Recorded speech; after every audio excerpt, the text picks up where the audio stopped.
요한복음 6장 16절에서 21절까지 말씀입니다. 요한복음 6장 16절에서 21절까지 말씀. 16절 같이 읽겠습니다. 시작.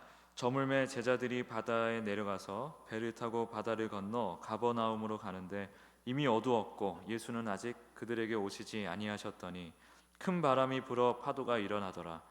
제자들이 노를 저어 10여리쯤 가다가 예수께서 바다 위로 걸어 배에 가까이 오심을 보고 두려워하거늘 이르시되 내니 두려워하지 말라 하신대 이에 기뻐서 배로 영접하니 배는 곧 그들이 가려던 땅에 이르렀더라.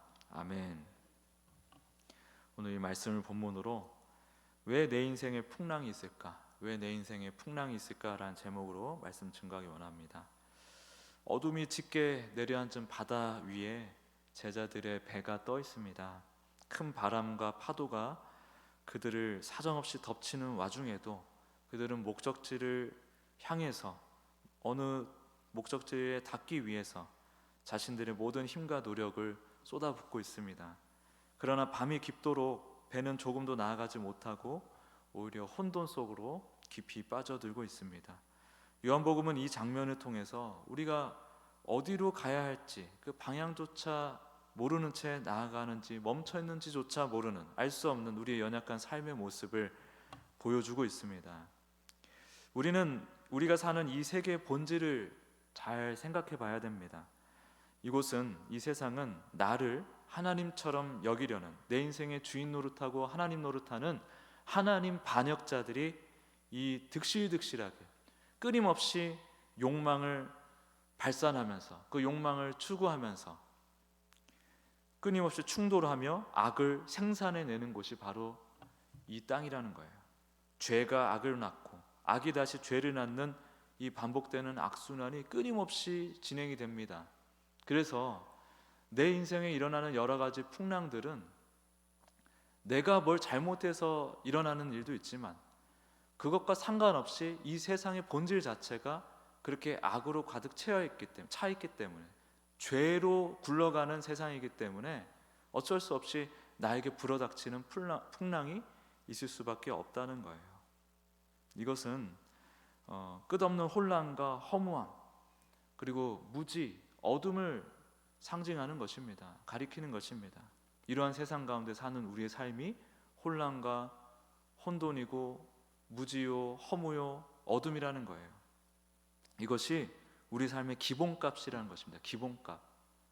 이게 우리의 선택을 해서 더 나아질 수 있고 이런 상황에서 우리의 실존에서 벗어날 수 있는 게 아니에요.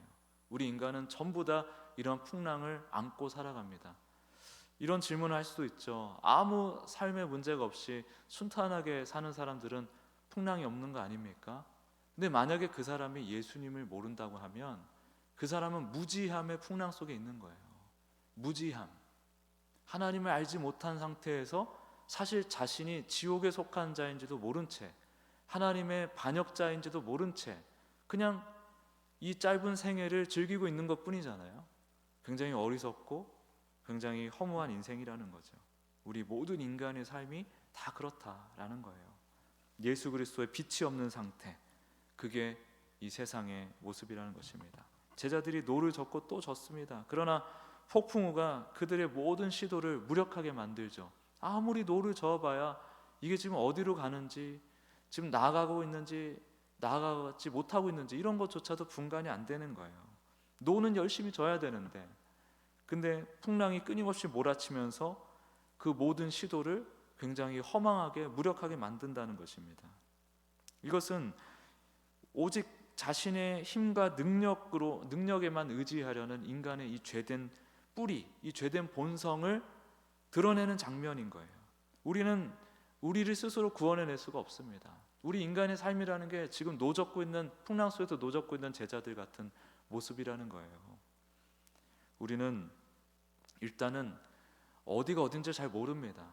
아무데나 찍고 올라가면 진리가 있는 거 아니냐 이렇게 다들 생각을 하고 많이 얘기들 합니다만 우리는 그 산이 어딘지 알 수가 없는 존재예요. 어딜 찍고 자시고 할 것도 없이 그 진리가 있는 그 산이 어딘지 자체를 모르는 게 우리 인생이라니까요. 망망대해에 떠 있는 것도 아니고 망망대해 한복판에 뚝 떨어져 가지고 그대로 가라앉고 있는 게 우리 인생입니다. 이거를 어떤 철학적인 분류로는 비관론적인 철학이라고 얘기를 합니다.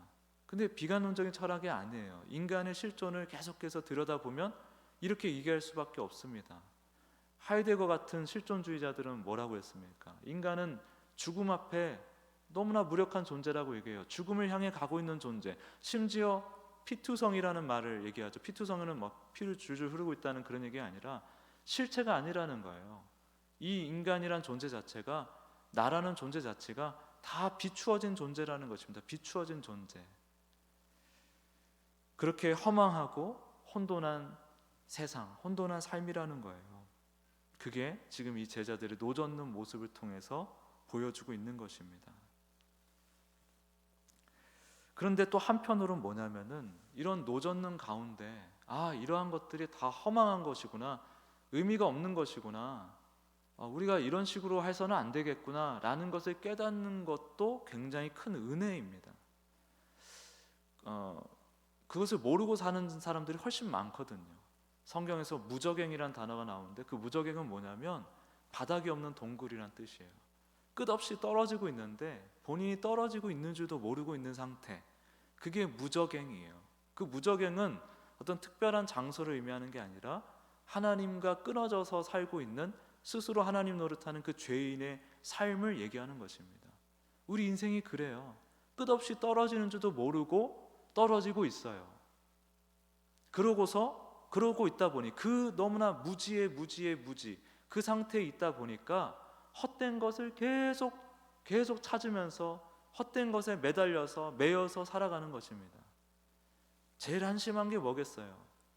죽기 직전인데 주식 얘기하는 거, 죽기 직전인데 부동산 얘기하는 거, 그런 식의 삶을 다들 살고 있다라는 것입니다. 대부분의 사람들이 다 그러고 있어요.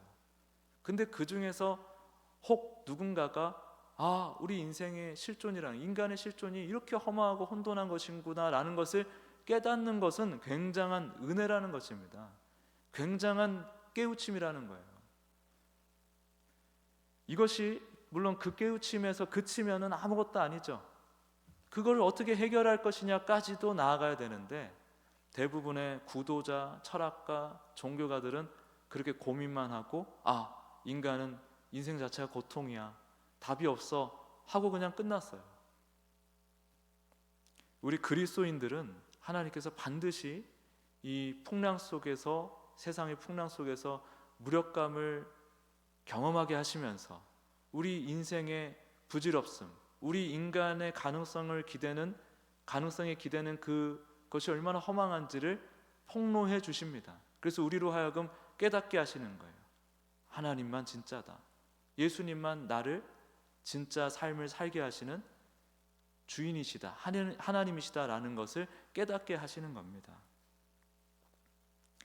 그렇다면 왜 주님은 이 끝없는 혼란을 그냥 멈춰주면 되는데, 없애주면 되는데 왜 그거를 허용하실까요?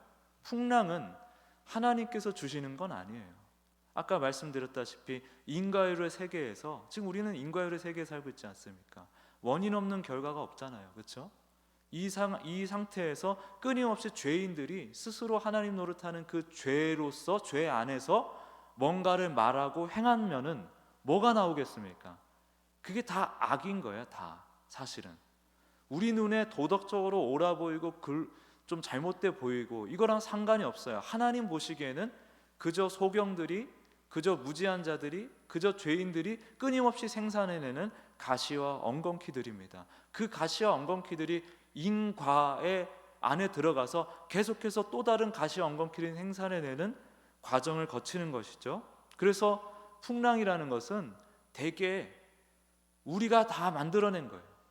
지구가 지금 경험하고 있는, 몸살을 앓고 있는 환경적인 문제, 우리 인생에 닥쳐오는 아주 작은 어떤 문제를 할지라도 그중 일부는 내가 실수해서, 연약해서, 내가 뭘 잘못했기 때문에 내가 당하는 것도 있지만 사실상 대부분의 일은 나도 모르는 어느 곳에서부터 불어온 무언가에 의한 것들이에요.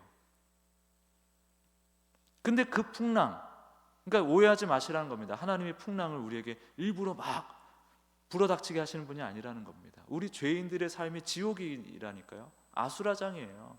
이 아수라장에 처해 있는 하나님의 자녀들을 왜 그대로 놔두실까? 그 자녀들에게 불어닥치는 그 풍랑을 왜 잠재우지 않으실까? 이것이 우리가 던지는 질문인 것입니다.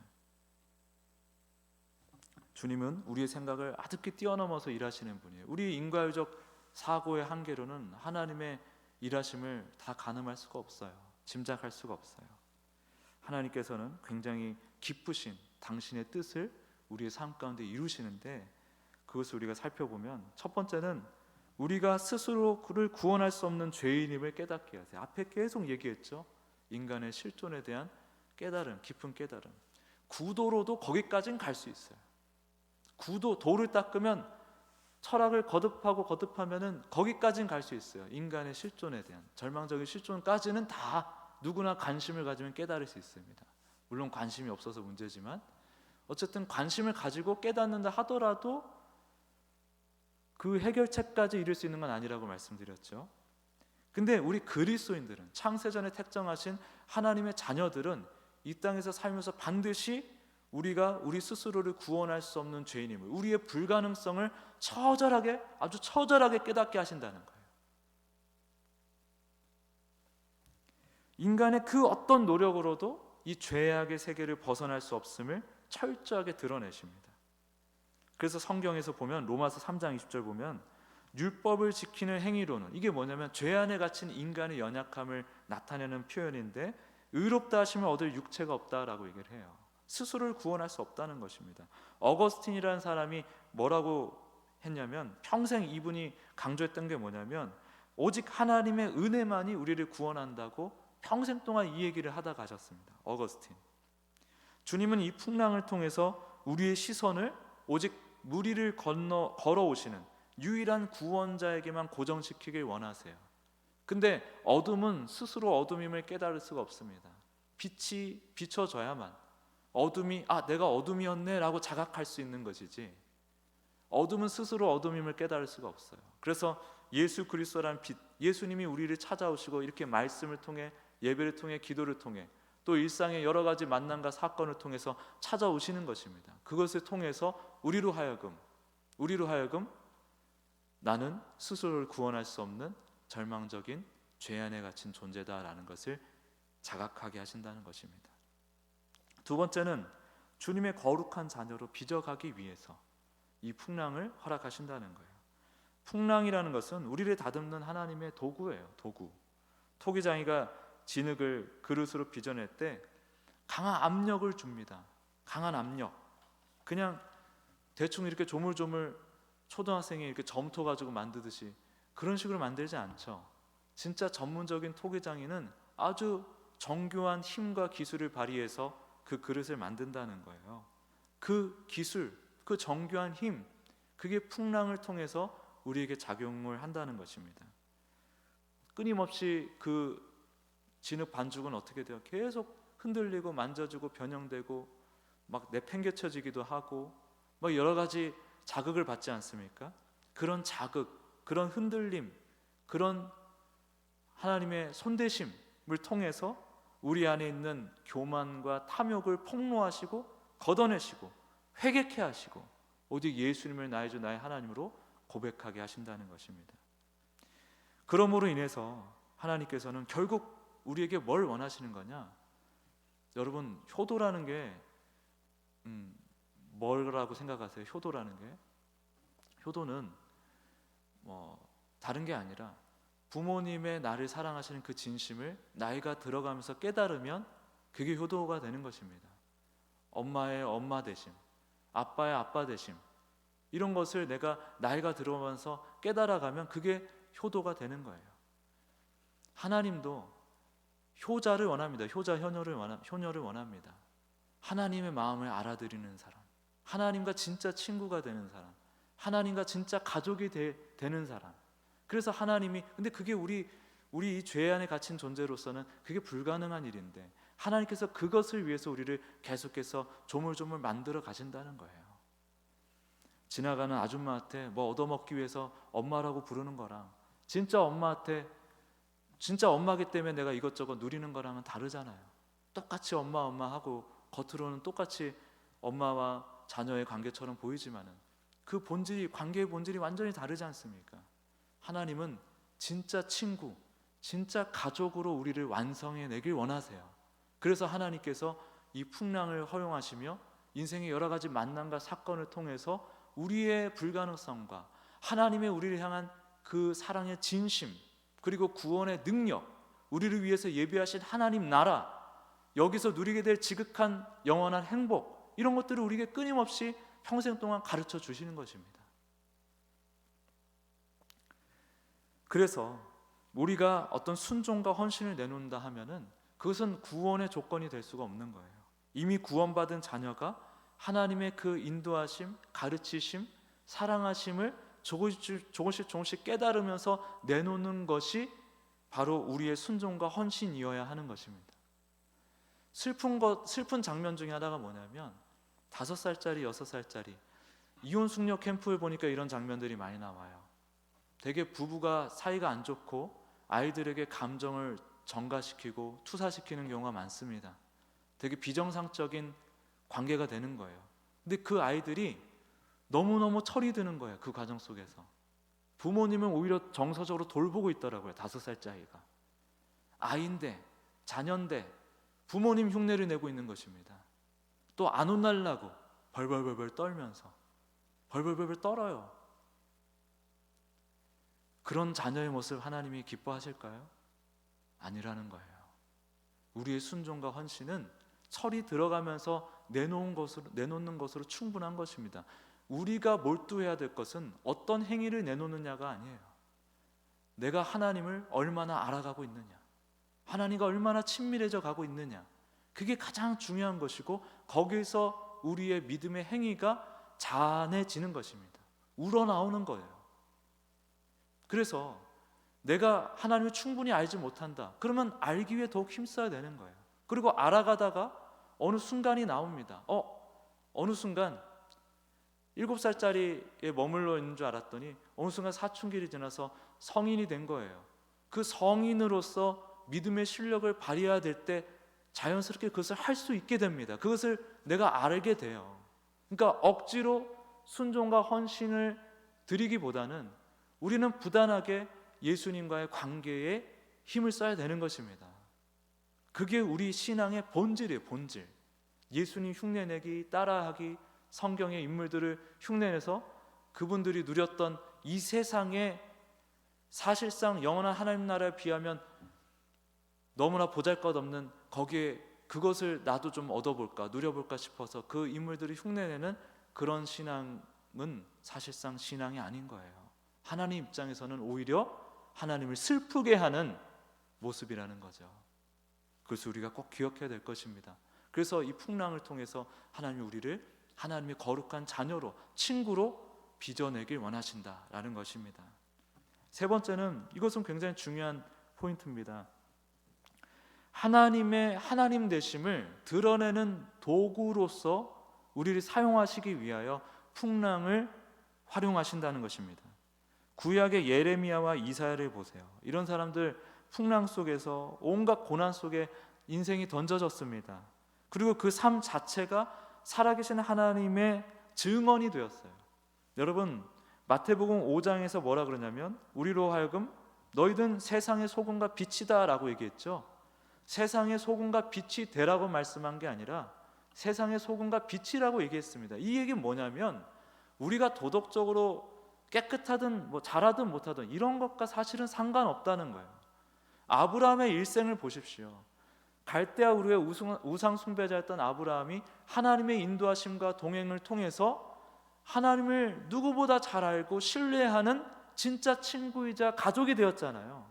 그 아브라함의 일생 전체가, 아브라함의 연약함, 그 순간순간 굉장히 부도덕하고 모자란 모습들이 많이 보였습니다. 근데 그런 것과 상관없이 이 아브라함의 인생 전체가 하나님께 쓰임받았잖아요. 하나님께 어떻게 쓰임받았냐? 하나님께서 택정하신 자녀들에게 믿음이란 이런 것이다, 나와 함께하는 것은 이런 것이다, 너의 삶의 목적과 이유, 너희들이 진정 행복할 수 있는 길이 이런 것이다라는 것을 보여주기 위한 모델로서 아브라함이 사용된 거잖아요.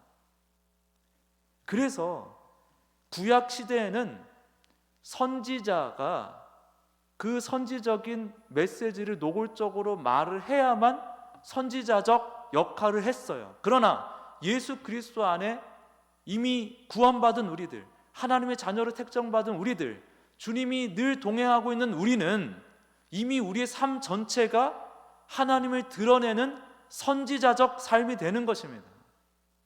내 인생의 고난이 특별히 그렇게 쓰임 받는 거예요, 여러분. 저희 부모님이 교회를 안 다니시다가 교회를 다니게 된 중요한 계기들이 있어요. 그 중요한 계기들이 뭐냐면 제가 인생의 여러 가지 고난을 통과하면서 부모님 보기엔 너무 이상한 거예요. 애가 더 쌩쌩해지거든. 더 막 쌩쌩해지는 거예요. 더 큰 소리 치고.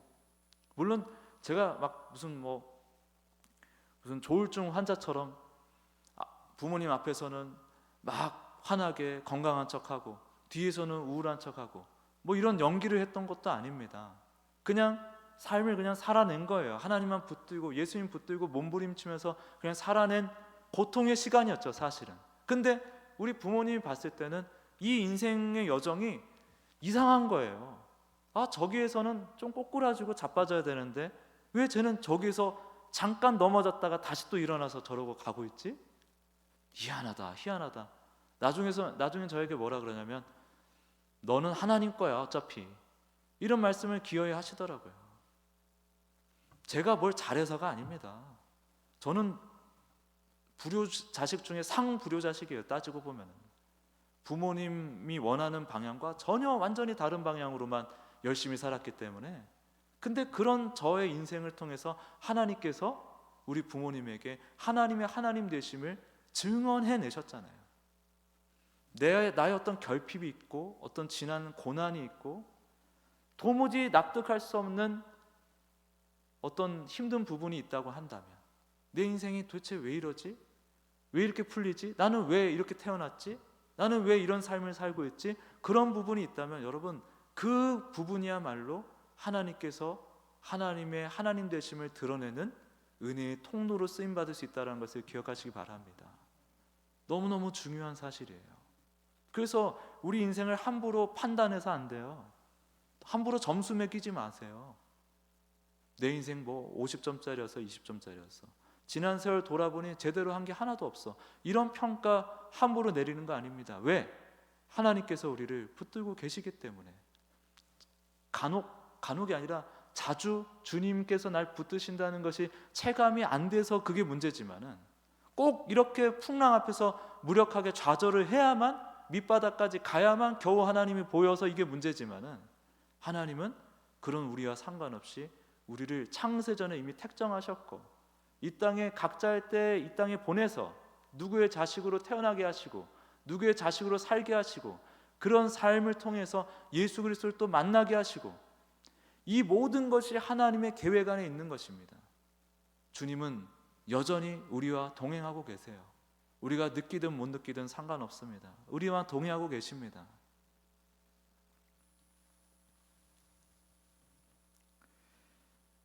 주님께서 우리에게 너는 세상의 소금과 빛이다라고 말씀하신 것, 그 소금과 빛이 되려고 애쓰지 마십시오. 그게 우리의 삶의 본질이 아니라니까요. 우리는 그저 예수님이 우리에게 뭘 말씀하시나, 예수님이 우리를 위해서 뭘 행하셨나, 지금 또 어떻게 일하고 계시는가, 그런 것들을 말씀과 기도를 통해서 확인하면서 한 걸음 한 걸음 예수님과 동행할 뿐입니다. 그러다 보면 주님께서 알아서 우리 인생을 소금과 빛으로 사용하시는 거예요. 얼마나 심플하고 얼마나 베이직한 본질입니까?